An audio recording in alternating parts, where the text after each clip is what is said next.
Ikhwani rahimakumullah, ketika Nabi Allah Yahya berjumpa dengan iblis, dia mengatakan, dia bertanya kepada iblis, "Wahai iblis, siapa orang-orang yang paling kusukai dan siapa orang yang paling kau benci?"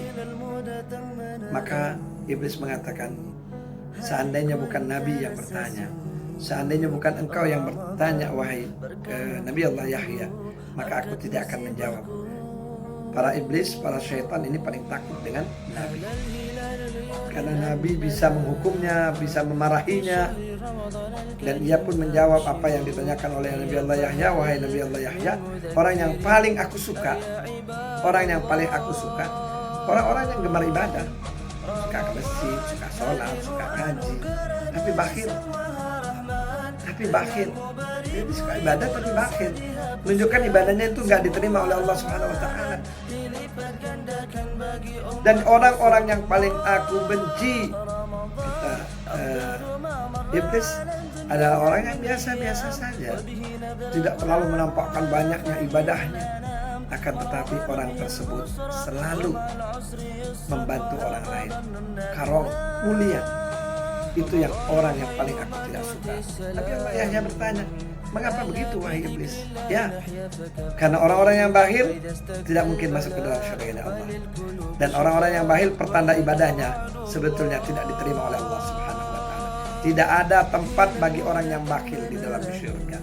Oleh karenanya, ikhwani rahimakumullah, bulan Ramadan adalah bulan kita dianjurkan untuk memperbanyak sedekah. Dan bahkan banyak sebagian umat Islam dia mengeluarkan zakat mal di bulan Ramadan.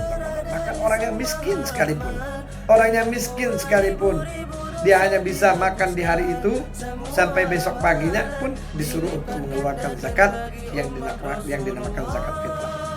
Maka ikhwani rahimakumullah, hitung zakatmu dengan baik. Hitung semua hartamu. Semua kau hitung. Investasi yang kau miliki semua hitung. Keluarkan darinya 2,5%. Untuk apa? Untuk membersihkan harta. Harta yang bersih, harta yang akan terjamin di sisi Allah, harta yang bersih, harta yang akan menyelamatkan kita di dalam menghadapi Allah Subhanahu Wa Taala. Sebaliknya, harta yang tidak bersih, orang-orang yang tidak mengeluarkan zakat dengan baik, tidak menghisap zakatnya, tidak betul-betul menghitung semua harta investasi yang dia miliki, maka orang tersebut hartanya tidak akan membawakan kebahagiaan baginya, dan bahkan hartanya akan hilang begitu saja. Entah oleh apa, hartanya akan hilang, bahkan hartanya akan menyiksa dalam kehidupannya. Ikhwan rahimakumullah, sebagai orang Islam kita diwajibkan mengeluarkan zakat, baik itu zakat fitrah ataupun zakat mal. Harta yang dititipkan oleh Allah Subhanahu Wa Taala kepada kita sesungguhnya itu adalah milik Allah. Dan ketika kita berkhianat, tidak mengeluarkan zakat dengan sebaik-baiknya, tidak menghitung semua apa yang ia miliki,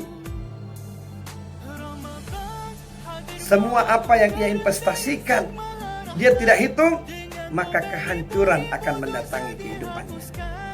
Entah kehancuran itu akan datang saat dia masih muda, atau mungkin ketika dia sudah tua, maka kehancuran itu akan datang.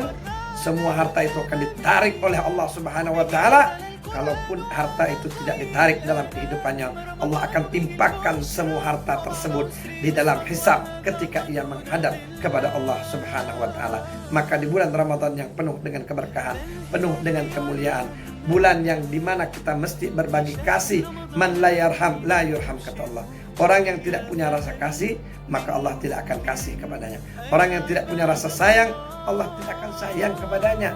Oleh karenanya, ikhwan rahimakumullah, mari kita hisap harta kita dengan sebaik-baiknya. Tanya dengan para ulama bagaimana untuk menghisap harta yang ia miliki, agar harta tersebut bisa menjadikan kebahagiaan baginya dunia akhirat, dan harta tersebut tidak akan hilang begitu saja.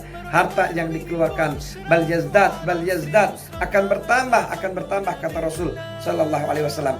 Jangan takut untuk mengeluarkan zakat dengan sebaik-baiknya. Insyaallah mereka yang mengeluarkan zakat justru akan mendapatkan kelebihan-kelebihan yang akan diberikan oleh Allah Subhanahu wa taala. Ikhwani rahimakumullah, dalam kesempatan Ramadan inilah banyak amalan-amalan yang perlu kita lakukan.